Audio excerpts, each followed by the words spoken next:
Well, hey everybody. Hope you're having a wonderful day. It's old Mr. Mac here. Today with another bit of text structure. And text structure is just kind of a big umbrella concept. And under it are a bunch of smaller pieces that are very important when it comes to reading. We've already talked about cause and effect. We've talked about compare and contrast. I just recently did a video on problem and solution. And these videos are all for you so that you can tap into them, turn them on. They're not that long. You can get familiar again with these different kinds, these concepts. All these videos are for you guys. So today we're going to talk about sequence. Now think about what sequence is. Use your prior knowledge. You've had it. You know it. You know what sequence is. Sequence, just like other things, happens every day. We have a sequence of events. We don't have dinner and then wake up and then have lunch and then brush our teeth. That doesn't even make sense. There is a sequence of events. Chronological order means one thing happens before the next, the next, the next. 1, 2, 3, 4, 5, and so forth. We get up in the morning, we get out of bed, go to the bathroom, brush our teeth, go downstairs, have breakfast, and so forth. That's sequence. Stories have sequence too. And it's just the way that events progress through a story. That's all about, that's all sequence is just how things happen.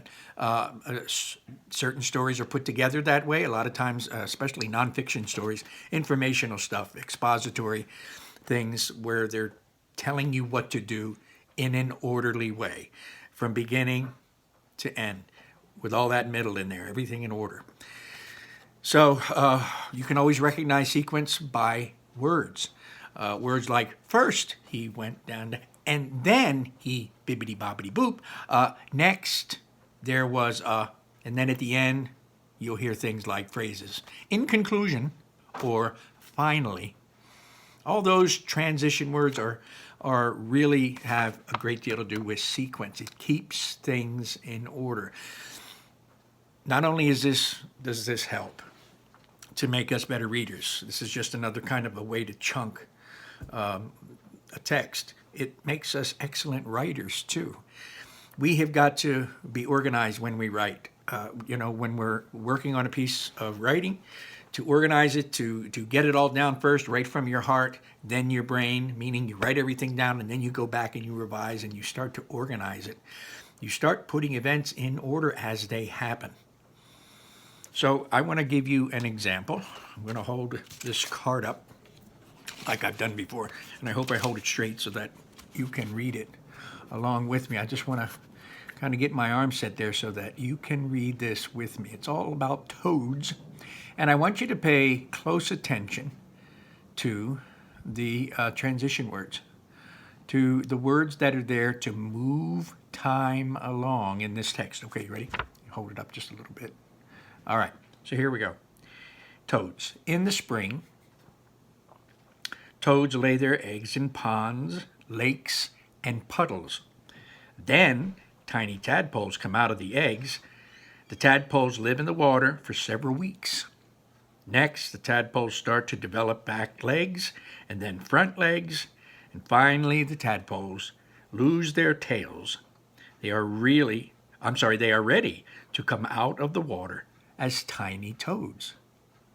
So this is just a very short little piece, and you can see those very important transition words there. You got then, you got next, you got finally. That is a big indicator of sequence. It will, if ever there's a question that says, what is the text structure of this? How is it written? Was it written comparing and contrasting things? Was it written to show the problem and then the solution?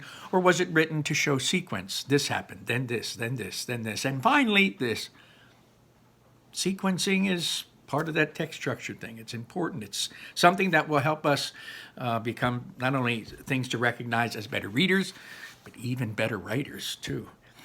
So really, that's all. That's all sequencing is. One thing comes before the next.